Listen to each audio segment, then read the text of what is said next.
오늘 감성문고에서 여러분께 들려드릴 이야기는 눈과 마음사에서 출간한 아름다운 역사를 이끈 여인들 속 선덕여왕 편입니다. 한반도 최초의 여왕인 선덕여왕은 이미 너무 알려져 오히려 그 실체가 거의 간과되고 있는 인물 중 하나입니다. 그녀의 영민함에 대한 에피소드 중 방태종이 보낸 모란꽃의 그림에 나비가 없는 것을 보고 꽃의 향기가 없다는 것을 알아차린 고사회에 통치자 선덕여왕을 제대로 알고 있는 사람은 거의 드물 것입니다.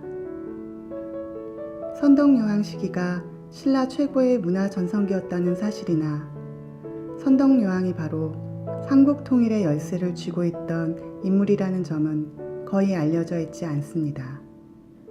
그러나 그녀가 있었기에 신라는 삼국 통일의 주인공이 될 수 있었습니다. 그녀는 자기를 둘러싼 남자들을 카리스마로 단단히 움켜잡고 자신의 안녕과 나라의 발전을 이룩해낸 통치자였습니다. 7세기 초 신라는 정치적으로 새로운 국면을 맞이하고 있었습니다.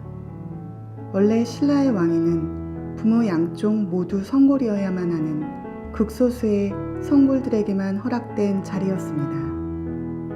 이러한 까다로운 조건으로 성골의 숫자는 점점 줄어들어 7세기에 들어서며 왕위 계승 자격을 가진 성골은 진평왕의 딸 덕만과 조카딸 승만밖에 남지 않게 되었습니다. 왕위에 오를 수 있는 성골 남성이 없다는 것은 성골 시대의 종말을 의미했습니다. 성골 다음 계급인 진골 남성 중 유력자가 왕위에 오르는 것이 당연한 수순으로 보였습니다. 그러나 화백회의는 당시 유력한 왕위 계승 후보이던 진골의 김용춘을 왕으로 추대하지 않았습니다. 그들은 진평왕의 딸 덕만을 선덕여왕으로 추대하였습니다. 남성 지배 중심의 고대 사회에서 여성이 왕위에 오른다는 것은 상상을 초월한 일이었습니다. 특히 남성 귀족들만으로 이루어진 화백회의에서 만장일치로 덕만공주를 왕위 계승자로 지명한 것은 파격 그 이상이었습니다. 화백회의는 김용춘과 덕만공주를 두고 군왕의 자질을 여러 차례 저울질하였지만 결국 덕만공주의 능력을 인정하지 않을 수 없었습니다. 나라의 위기 상황을 극복할 수 있는 왕의 자질, 즉 통치자의 카리스마를 덕만공주에게서 발견한 것입니다. 계급은 성골이었지만 여자라는 이유로 접근이 거의 불가능해 보였던 왕위를 덕만공주는 자신의 능력으로 당당히 획득했습니다. 왕위에 오른 후 선덕여왕이 보여준 군왕의 능력은 바로 인재등용에 있었습니다. 그녀는 남성 중심 사회의 여성 통치자라는 취약점을 자신을 둘러싼 남성들을 적절히 이용함으로써 해결했습니다. 선덕여왕 옆에는 그녀의 카리스마 아래서 유순히 그녀를 모시는 두 마리의 맹수가 있었습니다. 바로 김춘추와 김유신입니다. 선덕여왕은 먼저 김춘추를 적극적으로 발탁하여 옆에 두었습니다. 왕위를 두고 경쟁했던 김용춘의 아들 김춘추는 선덕여왕에게 가장 큰 적이 될 수 있는 사람이었습니다. 그러나 선덕여왕은 김춘추를 역적으로 몰아 죽이지 않고 그를 최고의 정치 파트너로 인정하였습니다. 김춘추에게 외교 전반에 대해 전폭적인 권한을 부여함으로 최대의 능력을 발휘토록 한 것입니다. 정적을 곁에 두면서 그 능력을 10분 발휘하게 하여 자신에게 이롭게 만드는 것. 그것이 바로 선덕여왕의 탁월한 카리스마이자 용병술이었던 것입니다. 선덕여왕 재위 시 김춘추는 단 한 번도 왕권에 도전한 적이 없었으며 오히려 가장 충실한 신하로 성실히 복무하였습니다.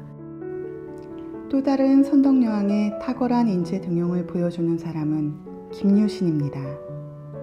김유신은 원래 신라에게 멸망한 금관과야의 왕족이었습니다. 김유신 가문은 가야 멸망 당시 신라의 진골로 편입되기는 하였으나 계급체계에 충실하고 배타적이던 신라의 귀족들에게 멸망한 가야의 왕족은 쉽게 받아들여지지 않았습니다. 김유신은 명목상 진골일 뿐 차별받는 이방인이었습니다. 선덕여왕은 그런 김유신을 발탁하여 그에게 군사권 전체를 맡겼습니다. 신라의 순수 귀족이 아닌 김유신에게 군사권을 맡기는 것은 어쩌면 국가 전체를 위협하는 파격적인 인사일 수도 있었습니다. 그러나 선덕여왕은 김유신을 능력만으로 평가하고 합당한 지위를 부여함으로써 멸망시킨 왕국의 왕족을 가장 충직한 신하로 삼을 수 있었습니다. 자신의 카리스마로 그를 충분히 견제하고 조정할 수 있었기 때문입니다. 선덕여왕 재위 시 신라는 문화 전성기를 맞이합니다. 웅대한 건축물과 아름다운 조각들이 이 시기에 속출합니다. 정치적 안정이 문화적으로 꽃을 피운 것입니다. 그러나 이 시기 신라의 국외 사정은 매우 어려웠습니다. 삼국 중 영토가 가장 작고 국력이 약했던 신라는 고구려의 남하 정책과 백제의 중흥으로 고통받고 있었습니다. 국가의 존립이 문제가 되는 시기였습니다.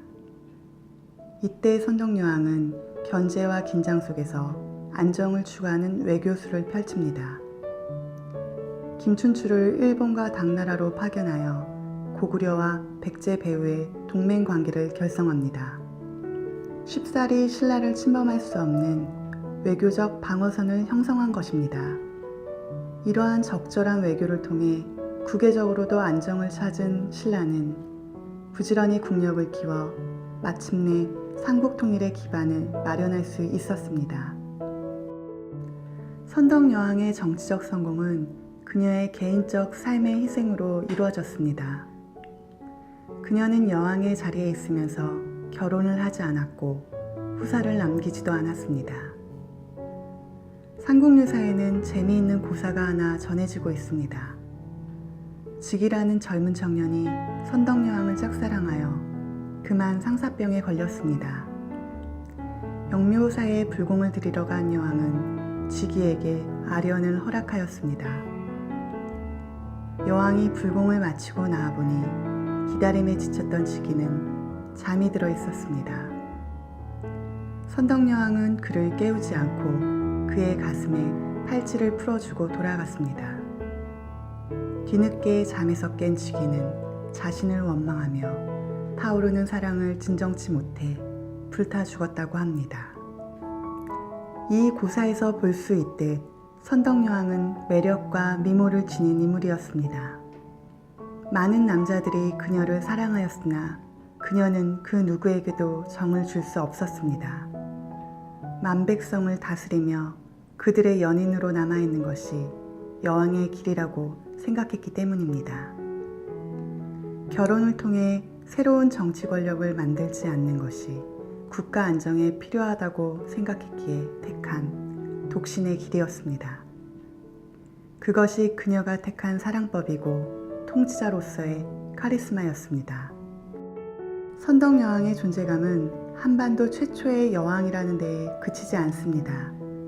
그녀는 불리한 입장에서도 자신의 권리를 절대 놓아버리지 않고 강력한 카리스마로 사람들을 사로잡을 강인하고 총명한 여인이었습니다. 또한 고독을 감수하면서 국가의 안정을 도모한 타고난 정치가였습니다.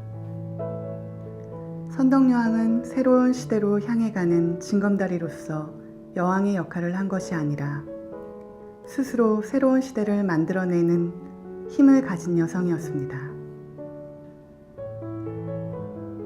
다음 시간에는 20세기 대중문화의 상징 마릴린 먼로 이야기로 찾아뵙겠습니다.